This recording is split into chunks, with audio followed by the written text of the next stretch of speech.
So we have a great program for you. We're going to start with my friend and colleague, Deborah Jacobs.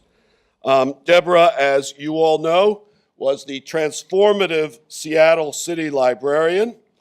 She then went on to become the director of the Global Libraries Initiative at the Bill and Melinda Gates Foundation, dedicated to improving the lives of the 1 billion in the world who are information poor.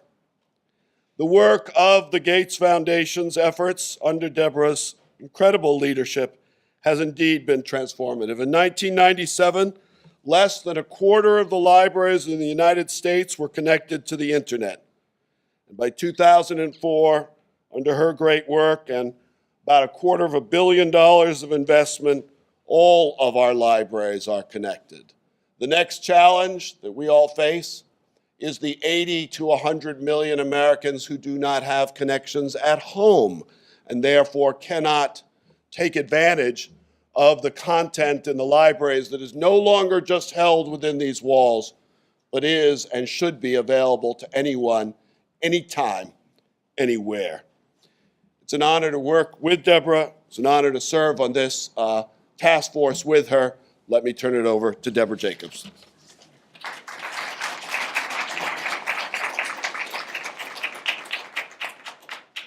Thank you, Tony, and hello, colleagues and friends. It was great to have this launch be here, to be a nation of immigrants, and how appropriate it is to be in this building that's inspired so many writers. How many obituaries do we read about people who wrote their books here or got their first entry into citizenship? The writers, the librarians, and frankly, this building is an inspiration to people around the world. It's a symbol of what a library can be and is.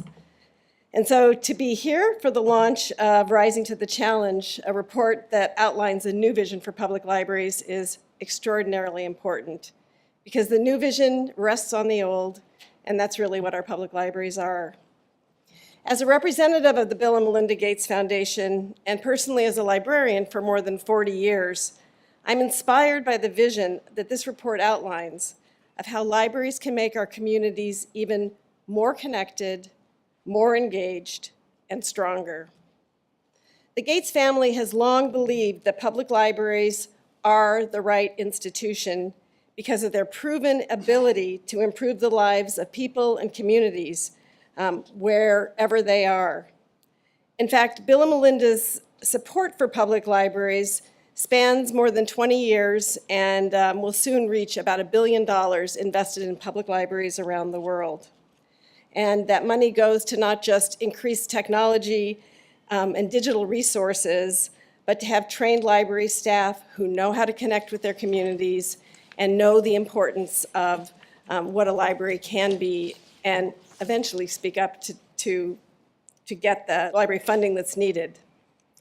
At the Gates Foundation, we're known so well for our health programs and our education programs, but it's our belief that there is no American institution that's better suited to providing the opportunity for all than the public library.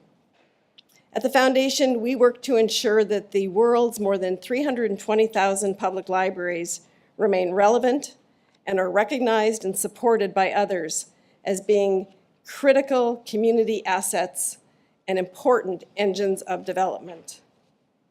Research that was conducted a few years ago by the Pew Research Center shows that in the United States, 80% of Americans believe that libraries provide value to their communities through lending books, providing free access to computers and the internet, and providing the assistance through skilled library staff. With this strong public confidence, public libraries strive to benefit their communities even more and even more deeply. By serving as strategic partners, helping communities reach their goals, libraries contribute to positive outcomes in areas such as education, economic development, financial literacy, health, digital inclusion, all the areas needed to ensure that libraries are connecting with development goals. The Foundation made the decision a number of years ago to partner with the Communications and Society program because of their well-deserved reputation for holding the kind of dialogues across sectors that we believe in, and their ability to craft compelling visions for critical policy issues such as this one. We strongly believe that the Aspen Institute's model of engaging stakeholders, not just inside the institution, but outside of the library field, has helped all of us think more about the public library in a new way. The report we're sharing today focuses on how libraries provide access to people, how they are a place for people to convene, and how they're a platform for services for communities throughout the nation. As a public librarian and the director of Global Libraries, I believe that people, place, and platform make up the heart of every public library, whether here or in Botswana or in Chile. That's the core of what we do. We believe, and we hope you will too, that this report creates a common vision for libraries, one that builds on the great tradition of public libraries and then goes further to deepen their impact for today's world of digital information and tools. To make this vision a reality, it's going to take all of us. And we hope that this report will seed meaningful dialogues to local communities all over the US. I also believe, and I'm already thinking of how important this work will be as I go in a few days to Chile and talk to librarians from all over the world, and how important of a call to action it is. It speaks to people everywhere. We know, based on the dialogues that we've had with our stakeholders at the national level in the United States, that how important it is to bring local stakeholders to the table, including community leaders and decision makers who have not just a stake in this, but I believe that policymakers have a responsibility to making sure that the library meets their community's needs and ultimately the needs of the individual community members. We believe that when this report is fully realized, the vision will make communities even stronger over the long term and benefit society as a whole. Public libraries truly embody the hopes and dreams of communities all over the world, and I look forward to seeing them rise to the challenge. However, and this is so important, especially to those of you that aren't librarians in the room, it's not just about the librarians taking responsibility. It's going to be all of us working together, rolling up our sleeves as policymakers, the private sector, community partners, and the public. Now I'd like to introduce Amy Garmer, who served as the Director of Dialogue on Public Libraries, and who has worked tirelessly to understand the challenges faced by today's communities and how libraries can learn to address them. I think Amy might have become, without being a librarian, the best known person in the library field in the United States. Amy.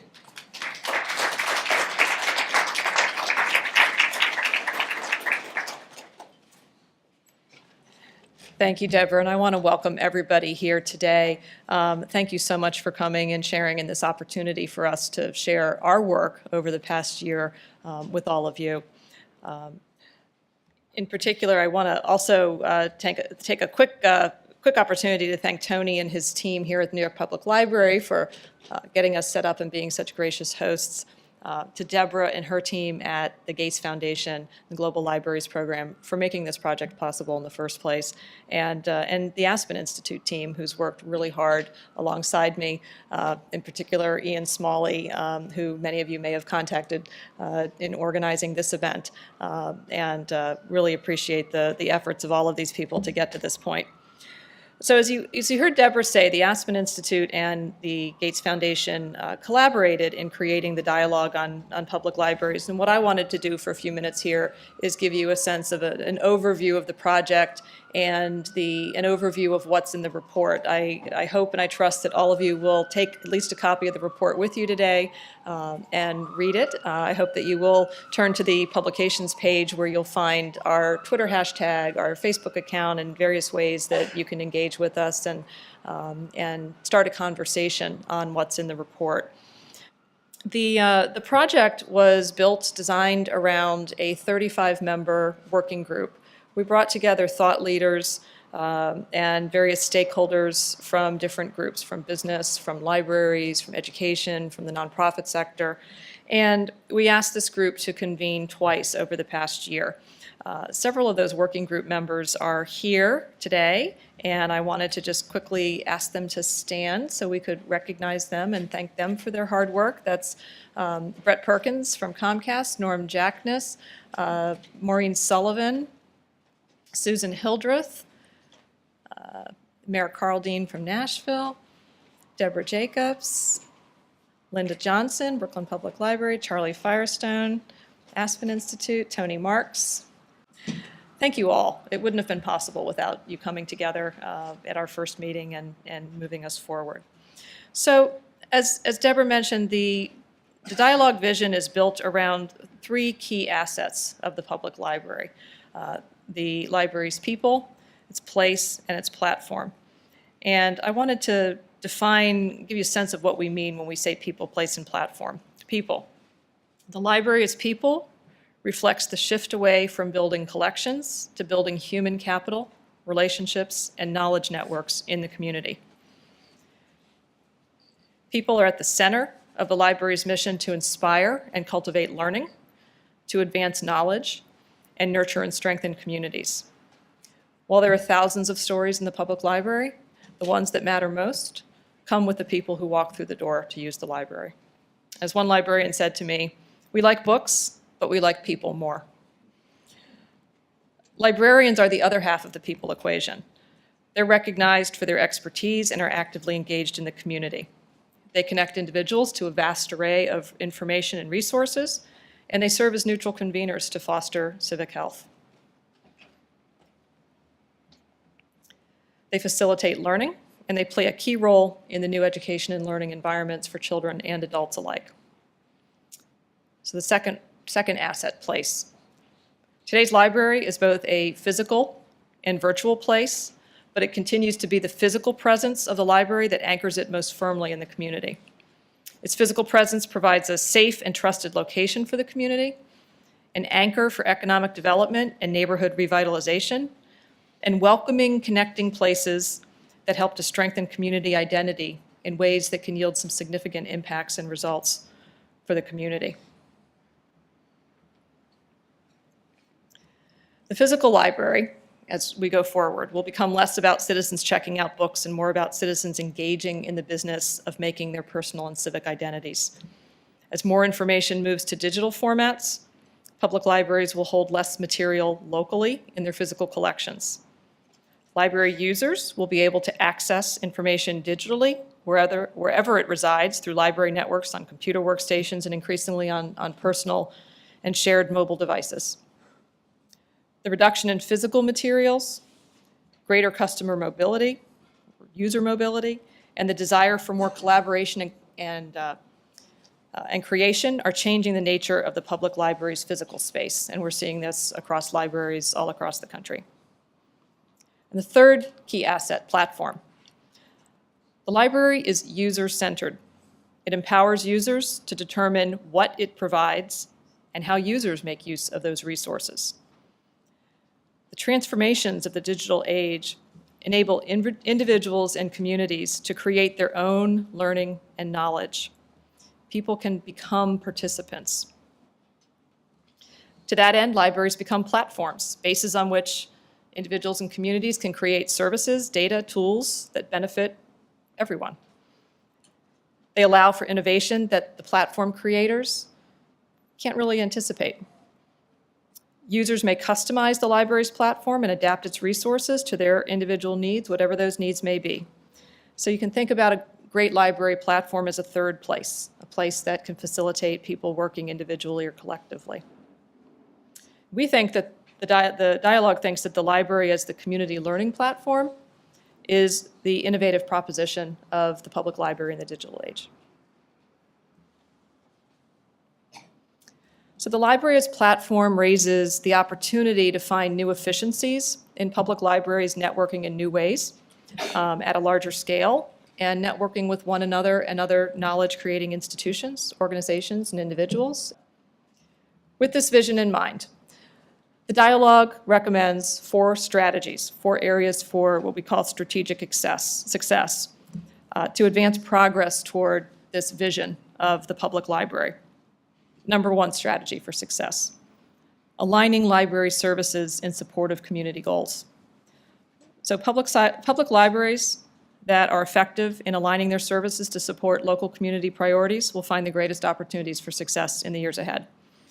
And we think this will require a level of flexibility and adaptability and partnership to change as community needs change. Second strategy: providing access to content in all forms. So as the public library shifts from a repository for materials to a platform for learning and participation, its ability to provide access to vast amounts of content in all formats becomes really vital. And in that regard, libraries face 2 immediate challenges in providing access to content in all forms. The first is being able to procure and share e-content and other digital content on the same basis as physical versions. And the second challenge is having high-capacity, easily scalable broadband in every library that can help deliver and even create content. Third strategy: ensuring long-term sustainability of public libraries. So public libraries need to transform their service models to meet the demands of a knowledge society while securing sustainable funding for the long haul. Achieving this means libraries need to first identify reliable revenue resources for both daily operations and long-term planning and investment. Libraries need to, and their communities need to explore alternative governance structures and business models that can maximize efficient and sustainable library operations and customer service. Libraries need to become more skilled at measuring outcomes rather than counting activities. And libraries need to balance the local and national library value proposition to consider economies of scale in a networked world and identify what can be done at broader scale without compromising local control. And finally, the last strategy for success is cultivating leadership, and that means cultivating leadership across libraries, and it means cultivating leadership across the community. Leadership is needed to build communities and public libraries that thrive and succeed together. First, every community needs a vision and a strategic plan with input from all of its stakeholder groups. Key steps include improving communications with community leaders, developing community champions, strengthening intersections with diverse communities and communities of color, and reaching out to and engaging young professional organizations, demonstrating the collective impact of partners working together. With a focus on these 4 areas of strategic success, we feel that the future is particularly bright for communities and their public libraries. I am going to wrap it up here so that we can get to the distinguished panel who will be providing perspective on this vision, a group of leaders who are really driving action and change in communities across the country. Before we move to the panel discussion, we wanted to share a short 2-minute video. We hope that this video will help to be a catalyst and a spark for gaining attention for not only our report, but this broader conversation on the future of libraries. And we hope that you'll share it with your networks as well. Suddenly, something is possible, not only here in the United States, but globally. This is an amazing opportunity. The moment we are at makes the Gutenberg Revolution look potentially puny.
every book, every idea, every image, every archive, every piece of information should not only be available for free, online, anytime, anywhere, but needs to be curated and linked so that anyone in the world can engage in the creative activity that we all rely on to build a better world.